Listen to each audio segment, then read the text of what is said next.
Comment doit être ma relation avec Allah? C'est très très très important, c'est une très très très belle question. La relation avec Allah, c'est une relation inconditionnelle. Pourquoi? Parce que c'est lui qui m'a créé. C'est lui qui me permet de faire le bien. Et tout le bien n'émane que de lui. Donc je ne peux pas être dans une relation conditionnelle, donnant-donnant. Ça, c'est avec les créatures qui sont au même piédestal que moi. Mais lui, c'est le créateur suprême, qui est Al-Qayyum, celui qui se suffit à lui-même et celui dont tout le monde a besoin. Donc je ne peux pas avoir la même relation avec les créatures qu'avec le créateur. Parce que le créateur est la source suprême de tout bien. C'est Al-Bar, le bienfaisant. C'est la source d'amour ultime parce que c'est Al-Wadoud. C'est la source de science ultime parce que c'est Al-Alim. C'est la source de sagesse ultime parce que c'est Al-Hakim. Et ainsi de suite avec tous les noms d'Allah subhanahu wa ta'ala. Et donc de ce fait, quand je me pose cette question et je réfléchis aussi à ce verset où Allah nous dit aux gens, Allah il s'adresse à tout le monde. C'est un message inclusif. Vous êtes tous les indigents, les pauvres devant Allah. Et Allah, c'est le riche à l'absolu, dont la richesse ne diminue jamais. Et c'est Al-Hamid, le digne de louange. Il n'a pas besoin de nous. Il est loué pour ce qu'il est. Et là, ça nous remet un peu les pieds sur terre par rapport à notre relation avec lui. Penser pouvoir apporter quelque chose à Allah, ça veut dire que j'ai rien compris. C'est par la grâce d'Allah subhanahu wa ta'ala que je peux dire Alhamdulillah. Et Alhamdulillah pour le fait de dire Alhamdulillah, parce que je dis Alhamdulillah parce qu'Allah m'a permis de prendre conscience de ses bienfaits, c'est pour ça que je dis Alhamdulillah. Et Alhamdulillah pour le fait aussi d'avoir pris conscience que j'ai pris conscience que Alhamdulillah c'est aussi un bien. Et ainsi de suite, et ça s'arrête jamais. Et le verre il est ni à moitié vide, ni à moitié rempli, et c'est plus que débordé à l'infini en fait. Donc comment je peux être dans une relation donnant-donnant avec Allah? Comment je peux venir avec cette posture où moi je peux penser apporter quelque chose? Que mon adoration, c'est une faveur que je fais. Alors que non, c'est pas du tout ça. Même Allah subhanahu wa ta'ala remet en place certaines personnes qui prétendaient se convertir à l'islam comme si c'était une faveur qu'il faisait au prophète et à Allah. Allah dit non, c'est Allah qui a fait une faveur en vous accordant la croyance, en faisant de vous des serviteurs qui croient en lui. Et Allah les a directement remis en place. Et Allah nous dit aussi dans le Coran, dit, c'est pour les bienfaits d'Allah et sa miséricorde que vous devez être content, c'est encore meilleur que tout ce que vous pouvez amasser, comme bien, etc. Donc si on met dans la balance le fait de dire La ilaha illallah avec son cœur et d'être croyant, et tous les bienfaits de l'univers, La ilaha illallah l'emporte. Et quand on prend conscience de toutes ces choses que je vous ai dites, en réalité on prend conscience que tout le bien émane d'Allah, parce qu'Allah c'est le bienfaisant. Donc en réalité, je ne peux être avec Allah que dans une relation de reconnaissance. Ça veut dire que tout le bien n'émane que de lui et je ne peux que le remercier en fait. Et là c'est trop puissant en fait. La seule chose qui s'offre à moi, c'est le fait d'être reconnaissant. Parce que son amour me touche de partout, dans toutes les sphères de mon existence. Et lui-même me dit, pour me faire prendre conscience de son amour, pour ne pas désespérer de sa miséricorde et d'être trompé par rapport à lui, Allah nous dit, ô être humain, qu'est-ce qui t'a trompé au sujet de ton Seigneur le noble? Allah il fait que nous combler de ses bienfaits à l'infini. Et nous on peut rien apporter à Allah, c'est Allah qui nous apporte tout. Allah il a besoin de personne, c'est nous qu'on a besoin de lui. Allah il se suffit à lui-même et on a tous besoin d'Allah. Donc tout le bien n'émane que d'Allah. Et Allah nous dit, ô être humain, qu'est-ce qui t'a trompé au sujet de ton Seigneur le noble, le généreux à l'absolu. Et en plus Allah il appuie par notre création. Celui qui t'a créé à partir du néant.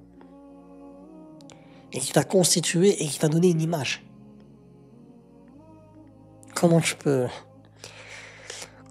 être dans une autre relation que de reconnaissance avec Allah? Et même là, premier mot dit par le premier être humain, c'est Alhamdulillah. Adam alayhi salam, premier mot qu'il a pu dire, c'est Alhamdulillah. Que toutes les formes de louange et de remerciement, ils appartiennent à Allah. Et donc le fait est de pouvoir avoir cette réflexion et plonger spirituellement un peu dans cette relation-là. Quelle relation je peux avoir avec Allah? Ce n'est qu'une relation d'amour et de reconnaissance. Ya Rabbi, je prends conscience de ton amour dans tout. Toutes ces choses par lesquelles je suis touché, que ce soit les épreuves du bien, les épreuves du mal, ma subsistance, mon corps, ma création, ma famille, etc. Ton pardon, etc. Tout ça, c'est la manifestation de ton amour pour moi. Donc je ne peux être que dans la reconnaissance. Et quand je suis dans cette relation de reconnaissance avec Allah, j'ai compris le message. Ma posture spirituelle sera différente avec Allah. Je sais que Allah subhanahu wa ta'ala, tout émane de lui. Et que moi, mon seul rôle à moi, ce qu'Allah attend de moi, c'est d'être reconnaissant. Et en plus de ça, c'est que si je suis reconnaissant, Allah nous dit que c'est lui le reconnaissant à l'absolu. C'est lui Ash-Shakur. Subhanallah al-Adim. Allah dit qu'il reconnaîtra tous nos efforts. Il y a le fait d'avoir fait ce travail spirituel pour purifier son cœur et de ce fait pour avoir cette vision spirituelle, cette compréhension spirituelle et cette réflexion spirituelle pour prendre conscience que en réalité, tout ce qui se passe autour de moi n'est que de l'amour d'Allah.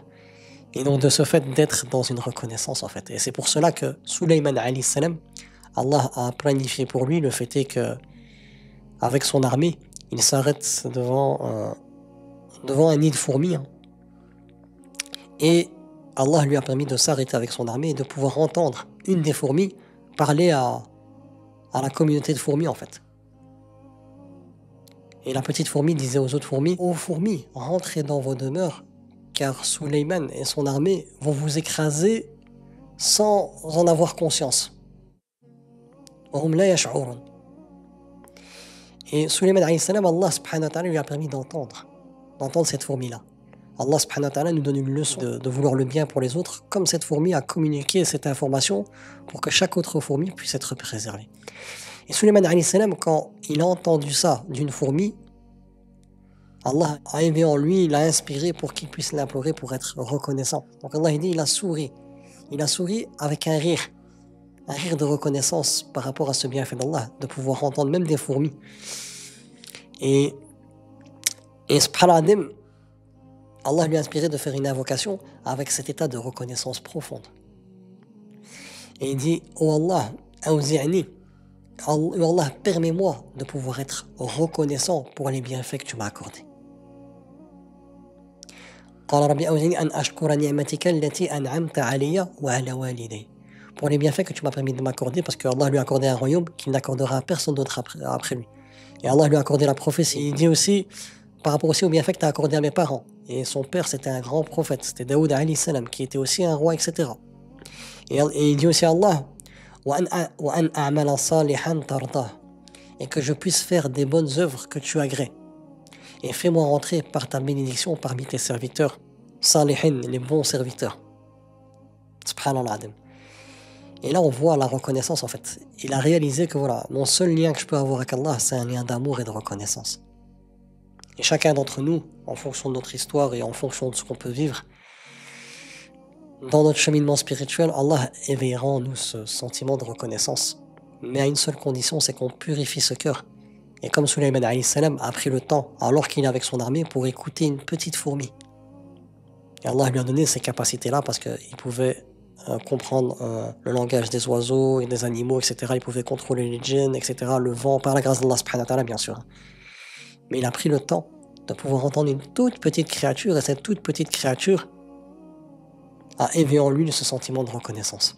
Et c'est à nous d'être vigilants, parce que voilà, dans les plans d'Allah subhanahu wa ta'ala, Allah enverra des choses qui sont subtiles, qu'on ne pensait pas, qui vont nous mener vers un grand bien, notamment à cette relation de reconnaissance avec Allah.